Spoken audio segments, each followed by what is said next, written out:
வணக்கம் DPK tax. மூன்று முடிச்ச சீரியலில் நந்தினியாக நடிக்கிற சுவாதி கொண்டே அவங்களோட பற்றின தெரியாத பல சுவாரஸ்யமான தகவலை தான் பார்க்க போகிறோம். நம்ம பொதுவாக என்ன சொல்லுவோம், நடிகர்கள் பலருமே ரொம்பவும் கஷ்டப்பட்டு வந்தோம், சாப்பாட்டுக்கே வழி இல்லாமல் வந்தோம் அப்படின்லாம் சொல்லி கேள்விப்பட்டிருக்கோம். ஆனால் லிட்ரலாக ஒரு நடிகை தான் பட்ட கஷ்டங்களை ரொம்பவும் எமோஷ்னலாக சொல்லியிருக்காங்க. அப்படி ஒரு நடிகை தான் நம்ம நந்தினி அவங்க. உண்மையிலுமே அவங்களோட வாழ்க்கையில் அவங்க பட்ட ஸ்ட்ரகிள்லாம் மற்ற நடிகைகள் பட்டிருப்பாங்களானே தெரில. அந்த அளவுக்கு பல ஸ்ட்ரகிள் பட்டு தான் இப்போது ஒரு தமிழ் சீரியலையே ஒரு நம்பர் 1 சீரியலாக மாறி வந்திருக்காங்க. அவங்கள பற்றின பல தகவல்களை இந்த வீடியோவில் பார்க்கலாம்.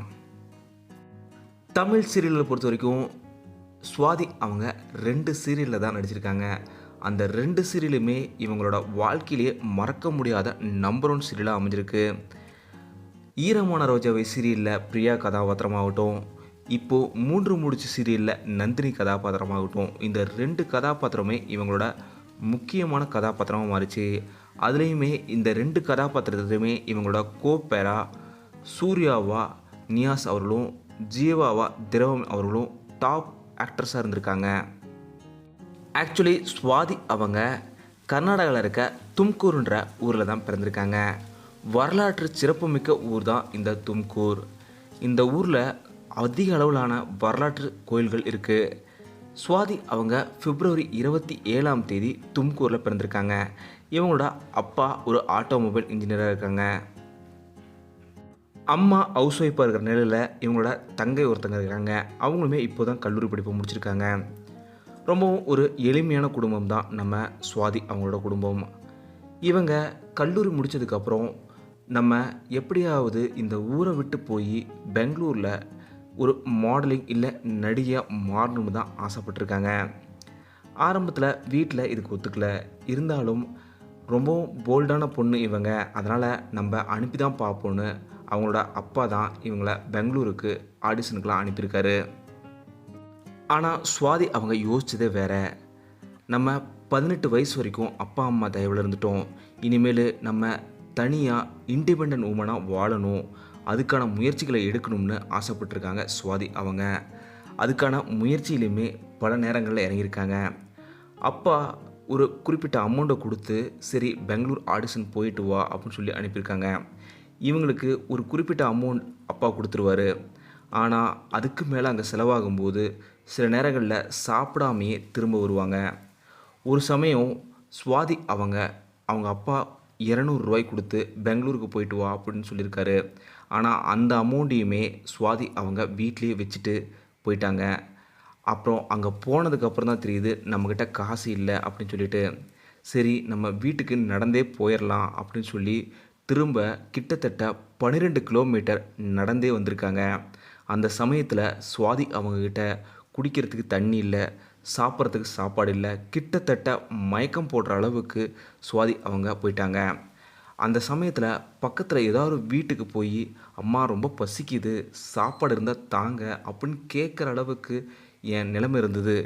இருந்தாலுமே நான் அதெல்லாம் கேட்காம என் வீட்டு வரைக்கும் சாப்பிட கூட கேட்காம வந்தேன். ஆனால் வீட்டுக்கு வந்து கூட நான் அப்பா அம்மாக்கிட்ட நடந்த விஷயத்த சொல்லலை. ஏன்னா இந்த விஷயத்த சொன்னால் உனக்குலாம் இது தேவையில்லாத வேலை அப்படின்னு சொல்லி அதை மறுத்துருவாங்கன்ட்டு நான் சொல்லலைன்னு சொல்லி அவ்வளோ கஷ்டத்துலேயுமே போராடி இருக்காங்க சுவாதி அவங்க. சுவாதி அவங்க க்ளோஸ் ஃப்ரெண்ட்ஸ்னு எனக்கு யாருமே இருந்ததில்லை. அது ஸ்கூல் காலேஜ் படிக்கும்போதுலேருந்து இப்போ வரைக்குமே எனக்கு க்ளோஸ் ஃப்ரெண்ட்ஸ்னு யாருமே இருந்ததில்லை. அதுக்கு காரணம் ஸ்கூல் படிக்கும்போதுலேருந்தே சில துரோகங்கள் எனக்கு ஃப்ரெண்ட்ஸ் பண்ணாங்க. அப்போலேருந்தே 1ஆம் டிஸ்டன்ஸில் தான் நான் ஃப்ரெண்ட்ஸை எப்போயுமே வச்சுப்பேன் அப்படின்னு சொல்லியிருக்காங்க. சுவாதி அவங்க பெங்களூரில் எப்படியோ ஆடிஷன்லாம் கலந்துக்கிட்டு சில திரைப்படங்களில் வாய்ப்பும் கிடைச்சி சின்ன சின்ன கதாபாத்திரங்களில் நடிக்க ஆரம்பித்தாங்க. கன்னட திரைப்படங்களில் ஒரு 5-6 திரைப்படங்களில் நடித்ததுக்கப்புறம் சீரியல்கள்லேயுமே நடிக்க ஆரம்பித்தாங்க. சொல்லப்போனால் தமிழில் எந்த அளவுக்கு இவங்களுக்கு சீரியல் ஃபேன்ஸ் இருக்காங்களோ அதே அளவுக்கு கன்னடத்துலேயுமே இருக்கிறாங்க. சரி கன்னடத்தில் நடிச்சிட்ருக்கோம், அதுவும் வீட்டுக்கு போயிட்டு வந்துட்டுருக்குறோம், இப்போவும் நம்ம அப்பா அம்மா தயவில் தான் இருக்கிற மாதிரி இருக்குதுன்னு சொல்லி இவங்க ஒரு போல்டு முடிவு எடுக்கிறாங்க. அதாவது ஊர் பேர் தெரியாத சென்னைக்கு வந்திருக்காங்க சுவாதி அவங்க. இவங்களுக்கு இந்த ஊர் எப்படி இருக்கும் என்ன ஏதுன்னு சுத்தமாக தெரியாமல் வந்திருக்காங்க. மொழி தெரியாமல் இருந்ததுனால ஆரம்பத்தில் தயங்கினாலுமே நம்ம இண்டிபெண்ட்டாக இருக்கணும் அப்படின்னு சொல்லிட்டு அவங்க இந்த ஊருக்கு வந்திருக்காங்க. ஈரமான ரோஜாவை சீரியலில் செட்டில் டீம்லாம் எப்படி இருப்பாங்கன்னு பயந்துட்டு இருந்திருக்காங்க. ஆனால் டீம் செட்டில் இருக்க எல்லோருமே ரொம்பவும் க்ளோஸ் டு ஹார்ட்டாக பழகியிருக்காங்க. இவங்க ஆரம்பத்தில் ஹோட்டலில் தங்கி தான் ஷூட்டிங் போயிட்டு இருந்திருக்காங்க. ச ஆரம்பத்தில் ரொம்பவும் கஷ்டப்பட்டுருக்காங்க. ஏன்னா தனியாக வாழ்கிறது ரொம்பவும் கஷ்டமான ஒரு விஷயம். சர்வைவல் பண்ணுறது, அதுவும் ஒரு பொண்ணாக சர்வைவல் பண்ணுறது ரொம்பவும் கஷ்டமாக இருந்ததுன்னு சொல்லியிருக்காங்க சுவாதி அவங்க. ஈரமான ரோஜா சீரியல் இவங்களுக்கு ஒரு மிகப்பெரிய ஹிட் கொடுத்துச்சு. அந்த சீரியல் முடிஞ்சதுக்கப்புறமும் இவங்க ஃபினான்ஷியலாக ஸ்ட்ரகிள் பண்ணியிருக்காங்கன்றது தான் குறிப்பிடத்தக்கது. சுவாதி அவங்க சீரியலில் லீட் ஹீரோயினாக நடித்ததுனால ஓரளவுக்கு நல்ல சேலரி கிடச்சிது. ஆனால் அந்த சேலரிலாம் இவங்க லேண்ட் அதெல்லாம் இன்வெஸ்ட் பண்ண ஆரம்பித்தாங்க. சரி, நம்ம இப்படி போயிட்டுருக்க லைஃபு நல்லா தான் போயிட்டுருக்குன்னு நினச்சிட்டு இருக்கும்போது சடனாக ஈரமான ரோஜாவை சீரியலை ஸ்டாப் பண்ணிட்டாங்க. அந்த சமயத்தில் சில சேலரி பெண்டிங்குமே வந்திருக்கு. ஈரமான ரோஜாவை சீரியலில் ஹீரோயினாக நடிச்சுமே அவங்களுக்கு அமௌண்ட் இல்லாமல் ஸ்கூட்டிக்கு பெட்ரோல் போட காசு இல்லாத அளவுக்குலாம் நான் கஷ்டப்பட்டிருக்கேன்னு சொல்லியிருக்காங்க. அந்த சமயத்தில் கூட சென்னையில் இருந்தப்போ எனக்கு பேமெண்ட் இஷ்யூ இருக்குது, அதனால் அமௌண்ட் அனுப்புங்கன்னு வீட்டில் கேட்காம நம்ம எப்போவுமே இண்டிபெண்டன்ட் உமனாக இருக்கணும், நம்ம அப்பா அம்மாவுக்கு காசு தரணுமே தவிர அவங்கக்கிட்டேருந்து காசு வாங்கக்கூடாதுன்ட்டு இருக்கிற காசை வச்சு கொஞ்சம் கொஞ்சமாக பயன்படுத்திக்கிட்டு வேறு ஆடிஷன்லேயும் கலந்துட்டு இருந்திருக்காங்க. ஒரு சமயத்தில் சுவாதி அவங்க சொல்லும்போது, நான் ஒரு நாள் குழம்பு வச்சு 3 நாள் சாப்பிட்ற அளவுக்குலாம் நான் வறுமையில் இருந்திருக்கேன். அது வறுமை இல்லை, அப்பா அம்மா கிட்ட கேட்டால் காசு வந்துடும், இருந்தாலுமே நான் வீட்டுக்கு கால் பண்ண மாட்டேன். ஏன்னா நான் வீட்டில் இண்டிபெண்ட்டாக இருக்கணும்னு நினச்சிட்டு தான் வந்தேன். அதனால் நான் அப்பா அம்மா கிட்ட கேட்காம இருந்தேன் அப்படின்னு சொல்லியிருக்காங்க. அந்த சமயத்தில் சுவாதி அவங்களுக்கு மெய்யழகன் திரைப்படத்தில் நடிக்கிற வாய்ப்பு கிடைச்சிது. அரவிந்த் சுவாமி அவங்களோட தங்கையாக நடிக்கிற வாய்ப்பு கிடைச்சிது. அந்த திரைப்படத்தில் இவங்க செலக்ட் ஆனதே ஒரு மிகப்பெரிய சுவாரஸ்யமான தகவல் தான். ஏன்னா மெய்யழகன் திரைப்படத்தோட இயக்குனர் பிரேம் அவர்களோட அம்மா ஈரமான ரோஜாவை சீரியலில் சுவாதி அவங்களோட மிகப்பெரிய ஃபேன். ஒரு முறை மெய்யழகன் இயக்குனர் அம்மா சொல்லும்போது, இந்த பொண்ணை நீ எப்படியாவது உன்னோட திரைப்படத்தில் போட்டு காமி, நடிக்க வை அப்படின்னு சொல்லி ரெக்கமெண்ட் பண்ணியிருக்காங்க. அவரும் பார்த்துட்டு இந்த கதாபாத்திரத்துக்கு ரொம்பவும் கரெக்டாக இருப்பாங்கன்னு சொல்லி அவங்கள செலக்ட் பண்ணியிருக்காங்க. சரி, அதுவும் யாரு கூடனா கார்த்தி, அரவிந்த் சுவாமின்னு 2 பெரிய நடிகர்களோட நடிக்கணுன்ற ரொம்பவும் ஆசையோடு போனால் இவங்களுக்கு ஆரம்பத்தில் ரொம்பவும் பதட்டமாயிடுச்சு. கிட்டத்தட்ட 15-20 டேக் அந்த ஃபஸ்ட் ஷாட்லேயே எடுக்க ஆரம்பிச்சிட்டாங்க. அப்போது கார்த்தி அவர்கள் கிட்ட வந்து, நீ நல்ல டயலாக் பேசு, பயப்படாத, நாங்கள் இருக்கோம்லாம் பயப்படாத, உன்னோட திறமையை காமின்னு ஃபுல் சப்போர்ட் பண்ணியிருக்காரு.